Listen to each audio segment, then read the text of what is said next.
Setelah itu Yusuf pun pergi meninggalkan saudara-saudaranya bersama para khilafah menuju negeri Mesir. Setelah kepergian Yusuf, salah satu saudaranya menyadari bahwa beberapa kambing telah dimangsa oleh kawanan serigala. Mereka pun saling menyalahkan karena kejadian ini, dan Lavi mengungkapkan bahwa mulai sekarang, kita harus siap ditimpa banyak bencana karena telah menyakiti adik kita. Yahuda yang sudah muak dengan Lavi pun langsung menyerang, dan terjadilah perkelahian antara mereka berdua. Sementara itu di rombongan Khalifah, salah seorang di sana menyadari bahwa Yusuf telah hilang dan tidak ada di antara para rombongan yang lain. Ternyata Yusuf sedang berada di makam ibunya yaitu Rahil, yang kebetulan mereka lewati. Orang yang disuruh untuk menjaga Yusuf pun menemukannya di sana, dan langsung memukul Yusuf karena sudah membuat dia cemas. Dia sangat marah karena majikannya dulu juga sering berkata bahwa Yusuf sering kabur dari mereka. Ketika dia akan memukul Yusuf lagi, tangannya merasa kesakitan dan tidak bisa digerakkan sama sekali. Hal itu membuat Malik bertanya-tanya, apa yang sebenarnya telah terjadi. Setelah dia mengetahui bahwa pria itu sakit setelah memukul Yusuf, Malik kembali menanyakan tentang siapa Yusuf sebenarnya, karena Yusuf mengatakan kalau dia sedang berdoa di makam ibunya. Dan menurut Malik para budak seharusnya tidak memiliki makam yang ditandai apapun, apalagi sebuah nisan. Dan ketika Yusuf tahu jika Malik ini adalah keturunan dari Nabi Ibrahim dan menyembah Tuhan Yang Maha Esa, Yusuf hampir saja mengatakan jika dia juga keturunan dari Nabi Ibrahim. Tapi dia kembali teringat pesan dari malaikat Jibril untuk mengatakan bahwa dia adalah anak sumur. Malik juga meminta agar Yusuf memaafkan orang yang telah memukulnya tadi. Yusuf mengatakan bahwa dia dididik untuk tidak membenci orang dan akan memaafkan orang tadi. Di sisi lain, saat para saudara sampai di Kan'an, Yakub kembali bertanya kepada mereka, apakah mereka menemukan Yusuf? Dan ketika ia menyadari bahwa Yahuda dan Lavi terluka, dia mengatakan bahwa belum apa-apa serigala yang melukai Yusuf kemarin, sudah saling melukai kembali. Kembali pada khilafah yang sedang beristirahat, Malik mengungkapkan banyak hal aneh yang terjadi saat mereka menuju Mesir. Mulai dari badai yang membuat mereka tersesat, hewan yang berhenti di sumur yang seharusnya airnya payau tapi ternyata airnya tawar, sampai menemukan budak yang akan dijual mahal nantinya.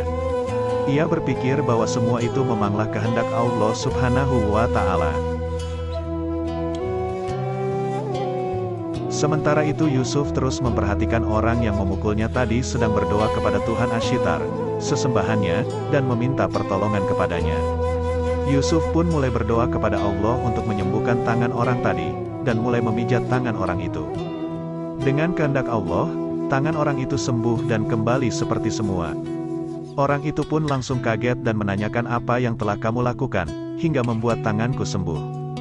Padahal Malik juga sering memijatnya tapi tidak berpengaruh sama sekali.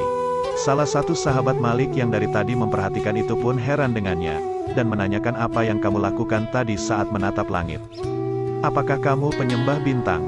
Jawaban Yusuf tentang Tuhannya membuat sahabat Malik itu terkejut dan kagum, karena Yusuf yang masih kecil memilih Tuhan yang lebih hebat daripada Tuhannya, dan orang-orang lain. Orang yang tangannya sembuh itu pun langsung meminta maaf kepada Yusuf, karena tadi siang dia telah memukulnya.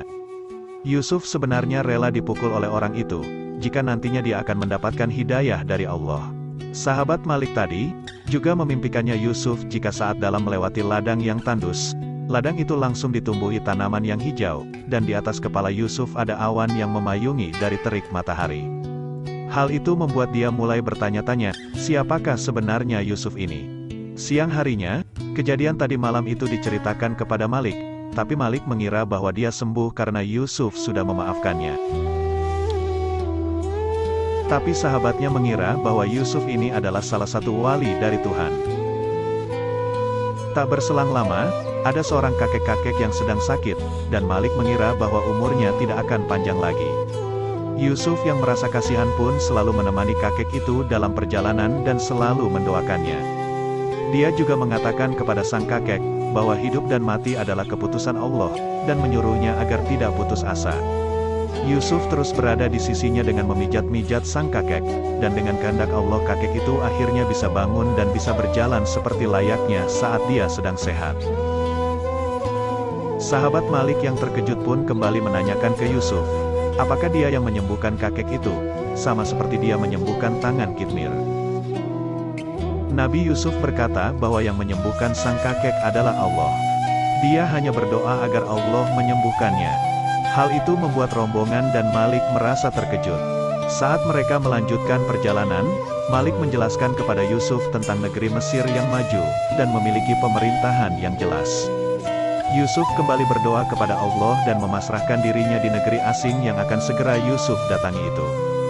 Singkat cerita, mereka akhirnya tiba di perbatasan negeri Mesir yang dijaga oleh tentara penjaga. Yusuf merasa pakaian mereka sangat aneh. Malik pun menjelaskan, jika penutup kepala itu membuat mereka jadi mirip seperti ular, karena negeri Mesir dikenal sebagai negeri ular. Dan penduduk Mesir percaya bahwa negeri mereka dijaga oleh seekor ular yang besar. Yusuf juga kembali terkejut melihat banyaknya ternak di sana, dan air yang mengalir begitu banyak di sungai. Tapi itu semua hanya dimiliki oleh para dewa dan penguasa Mesir, bukan dimiliki oleh orang-orang biasa. Karena penduduk di sini hanyalah pekerja saja, dan tidak memiliki apa-apa. Belum apa-apa Yusuf sudah menyindir dewa Mesir dengan membandingkan dengan Tuhannya yang menciptakan segala sesuatu, tapi bukan untuk dirinya. Mereka pun juga tertawa mendengar perkataan Malik yang juga mengatakan, bahwa para dewa di sini mempunyai ternak, istri, bahkan anak-anak. Dan ternyata di negeri Mesir orang yang berakidah tauhid adalah tindak kriminal. Malik berpesan kepada Yusuf, jangan sampai dia membicarakan dewa Mesir, apalagi menghinanya. Malik juga mengatakan kepada sahabatnya, bahwa Yusuf akan segera dijual di pasar budak, dan mereka akan mendapatkan keuntungan yang sangat besar. Namun sahabatnya berpikir bahwa seharusnya mereka tidak menjual Yusuf. Setelah para khilafah sampai di kota Thebes, Yusuf terus terpana melihat keindahan kota yang belum pernah ia lihat sebelumnya. Malam harinya saat mereka beristirahat, sahabat Malik kembali menanyakan siapa sebenarnya Yusuf. Dia juga mengatakan bahwa Tuhan-Tuhannya amat lemah dibandingkan dengan Tuhan Yusuf. Dia juga mulai penasaran dengan Tuhan Yusuf itu, dan meminta Yusuf untuk menceritakan tentangnya. Dan pada akhirnya dia juga ingin beriman kepadanya dan meninggalkan Tuhan-Tuhan sebelumnya. Yusuf berkata, bahwa dia sebenarnya sudah beriman kepada Allah, karena dia sudah bisa menjelaskan tentang keagungan dan kekuatan Allah pada Yusuf. Dan terlebih lagi dia menganggap lemah Tuhan-Tuhan sebelumnya yang ia sembah. Itulah keimanan sejati, kata Yusuf. Lagi-lagi dia menanyakan siapa sebenarnya Yusuf karena dia menganggap Yusuf lebih mulia dari mereka semua. Yusuf pun mengatakan bahwa dia tidak bisa menjawab pertanyaan itu, karena semua ini adalah kehendak Allah, dan Allah lah yang membawa Yusuf ke Mesir untuk suatu tujuan.